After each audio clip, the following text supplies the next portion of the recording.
Hello friends, welcome back to the channel study with Praveen. तो आपका SSC MTS 2022 का notification out हो गया है। तो इस वीडियो में हम लोग डिस्कस करेंगे कि पूरा नोटिफिकेशन देखेंगे। इसमें कौन कौन सा मुख्य चेंजेस हुआ है, पैटर्न में क्या क्या चेंज हुआ है, और आपका टोटल नंबर ऑफ जो सीट है वो 10,000 से अभी अभी नोटिफाई किया जा चुका है। May be in future increase हो, बट मिनिमम आपको 10,000 सीट एमटीएस एंड हवलदार में 18 से 25 और 18 से 27 एज ग्रुप में एमटीएस में, और जो हवलदार का आपका एज ग्रुप होता है वो 18 से 27 होता है। आगे डिस्कस करेंगे कि आपका पोस्ट प्रेफरेंस आप फॉर्म फिलअप करते समय कैसे ऑप्ट करेंगे, क्योंकि पोस्ट प्रेफरेंस को आपको अच्छे से ध्यान देकर फिल करना है। और इस बार मेरिट में जीके और इंग्लिश का ही सिर्फ मार्क्स ऐड होगा और आपका डिस्क्रिप्टिव हटा दिया गया है, जैसा कि आपको पता है। और आपका मैथ्स और रीजनिंग आपका क्वालिफाइंग बना दिया है। तो चलिए वीडियो को शुरू करते हैं। अगर आप चैनल पर नए हैं तो प्लीज़ चैनल को सब्सक्राइब कर लीजिएगा, और वीडियो अच्छा लगे तो लाइक कर सकते हैं।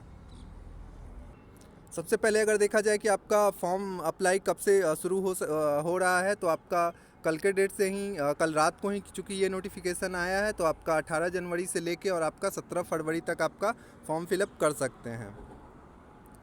तो उसके बाद आपका ऑनलाइन पेमेंट करने का डेट आपका 19 तारीख है। तो आप फॉर्म आप 2-4 दिन में या 10 दिन के अंदर डेफिनेटली अप्लाई कर दीजिएगा। आगे दिन का इंतज़ार मत कीजिएगा, क्योंकि सर्वर डाउन हो जाता है, फिर डेट अब एक्सटेंड नहीं करता है एसएससी। तो आप पहले ही फॉर्म फिलअप कर दीजिएगा, ऑनलाइन पेमेंट कर दीजिएगा।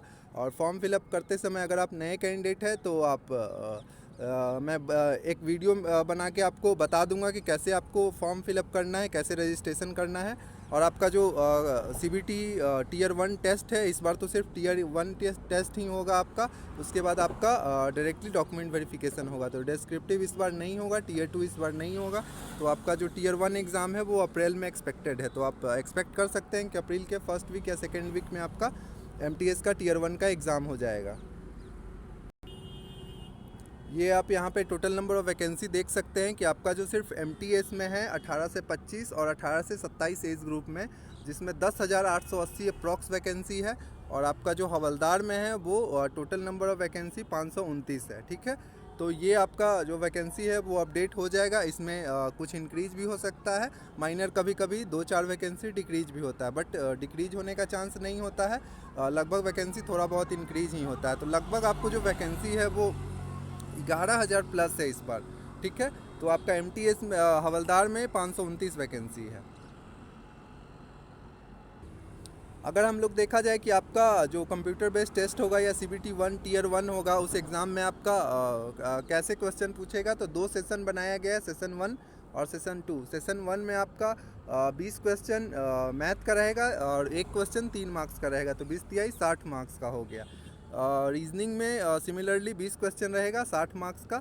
तो ये जो आपका सेक्शन है, सेक्शन 1, ये क्वालिफाइंग होगा। मैं बताऊंगा कि किस कैटेगरी में कितना परसेंट लाने पे आप क्वालिफाई कर जाइएगा। आगे जो आपका मेरिट बनेगा या फाइनल सिलेक्शन होगा एमटीएस एंड हवलदार पोस्ट के लिए, ये जीके का 25 क्वेश्चन और इंग्लिश का 25 क्वेश्चन। तो जीके 25 क्वेश्चन 3 मार्क्स का, तो 75 मार्क्स, और ये 75 मार्क्स, मतलब टोटल आपका 150 मार्क्स में मेरिट काउंट होगा। तो इस बार जैसा कि आपको पता है कि एसएससी या टीसीएस आपका जीके का सेक्शन मोस्टली शिफ्ट में डिफ़िकल्ट ही बनाता है। पिछले बार एमटीएस में थोड़ा इजी क्वेश्चन आ गया था।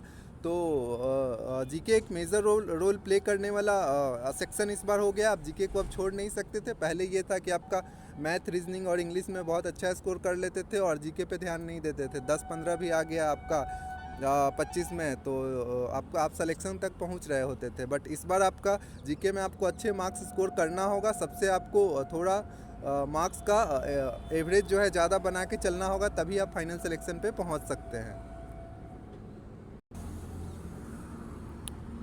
यहाँ पे आप देख सकते हैं कि जो आपका जो सेक्शन 1 मैंने बताया, जिसमें आपका मैथ और रीजनिंग है, ठीक है, तो इसमें सेक्शन 1 में टोटल नंबर ऑफ क्वेश्चन कितना हुआ आपका 25 मैथ और 25 रीजनिंग, तो टोटल 50 क्वेश्चन हुए।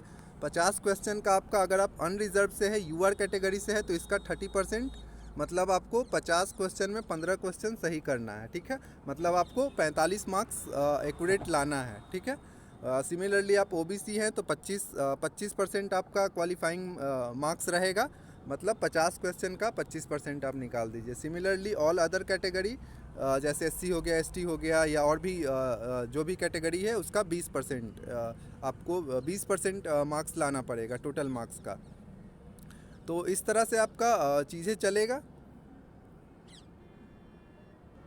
अगर हम लोग देखा जाए कि आपका सिलेबस क्या रह सकता है, तो आप न्यूमेरिकल एंड मैथमेटिकल एबिलिटी में देख सकते हैं कि ये आपका नंबर सिस्टम से क्वेश्चन रहेगा, एलसीएम एचसीएफ, आपका अर्थमेटिक ऑपरेशन रहेगा, टाइम एंड वर्क, आपका रेशियो प्रोपोर्शन रहेगा, सिंपल इंटरेस्ट, बेसिक ज्योमेट्री रहेगा, और आपका ये डेटा इंटरप्रिटेशन रहेगा। रीजनिंग में सिमिलरली नॉर्मल रीजनिंग जो एसएससी हर बार पूछते आया है, तो वो आप प्रीवियस ईयर कर लीजिएगा, वो आपके लिए एनफ होगा। जीके का आपका देखिए, जीके का इम्पॉर्टेंट हो जाता है इस बार आपको।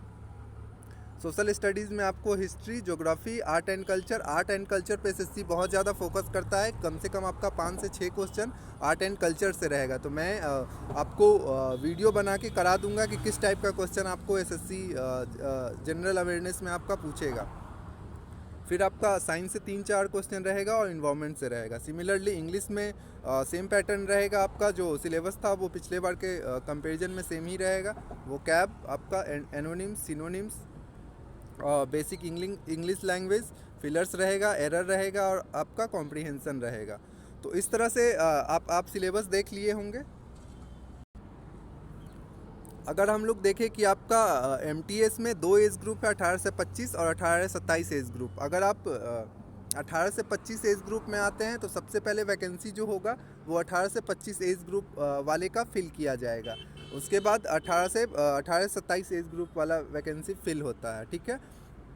सिमिलरली अगर हवलदार में देखा जाए, तो एक आपका टीयर 1 एग्ज़ाम है, और आपका हवलदार में एक पीईटी टेस्ट होता है जो इस बार के एमटीएस 2021 में कंडक्ट हुआ था। तो सिमिलरली आपको पीईटी एग्ज़ाम देना होगा, जिसमें वॉकिंग रहेगा। आपको 1600 मीटर आपको वॉक करना है, और आपको 15 मिनट टाइम दिया जाएगा। इसमें आपको कुछ नहीं करना है, नॉर्मली आप वॉक कर देंगे तो आप 13 से 14 मिनट में पहुंच जाएंगे, उसके लिए कोई प्रॉब्लम नहीं है। और आपको फीमेल के लिए 1 किलोमीटर वॉक करना होगा, और फीमेल को जो टाइम दिया जाएगा वो 20 मिनट दिया जाएगा। तो वेल एंड एनफ टाइम है आपके लिए। आपको ज़्यादा कुछ प्रैक्टिस करना नहीं है।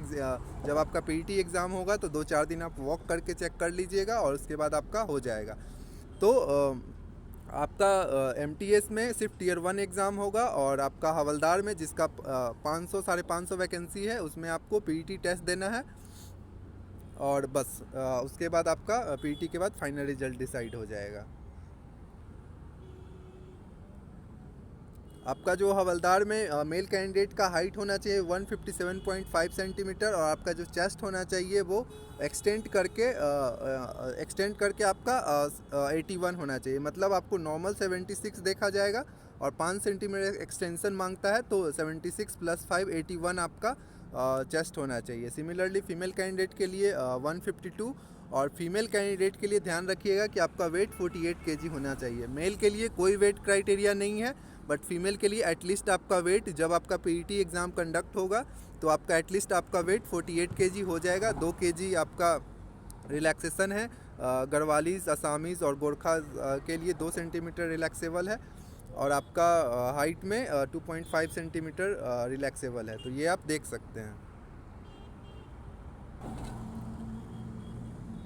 तो अगर हम लोग समअप करें, हाँ, पोस्ट प्रेफरेंस के लिए मैं बोल रहा था कि जब आप फॉर्म फिलअप करेंगे तो मैं एक वीडियो बना दूंगा कि पोस्ट प्रेफरेंस कैसे फिल करना है। तो देखिए, पोस्ट प्रेफरेंस तो आप जैसे आपका स्टेट का कोड दिया हुआ रहेगा, तो आप जो नियरेस्ट स्टेट रहेगा या जो आपका अपना स्टेट रहेगा, और अगर आप एमटीएस पहले प्रेफर कर रहे हैं, अगर मेरे हिसाब से आपको एमटीएस को फर्स्ट प्रेफरेंस पे रखना चाहिए, और उसके बाद फिर एमटीएस का जितना नियर बाय आपका नियर बाय स्टेट है उसको पहले प्रेफरेंस पे रखना चाहिए। जैसे मान लिया जाए कि आप झारखंड के हैं, तो आपको झारखंड को पहले पोजीशन पे रखना चाहिए, फिर near by state Jharkhand MTS, फिर झारखंड आपका बिहार एमटीएस, फिर यूपी एमटीएस, इस तरह से आप रखिए।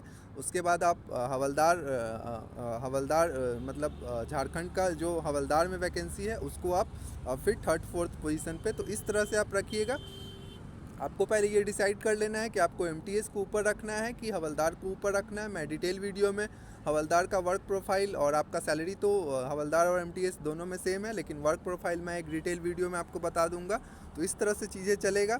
अगर आपको कोई डाउट है तो आप कमेंट बॉक्स में पूछ सकते हैं। तो चलिए वीडियो को यहीं तक रखते हैं। अगर आप चैनल पर नए हैं तो प्लीज़ चैनल को सब्सक्राइब कर लीजिएगा, और वीडियो अच्छा लगे तो लाइक कर दीजिएगा और वीडियो शेयर कर दीजिएगा। Thank you so much for watching this video.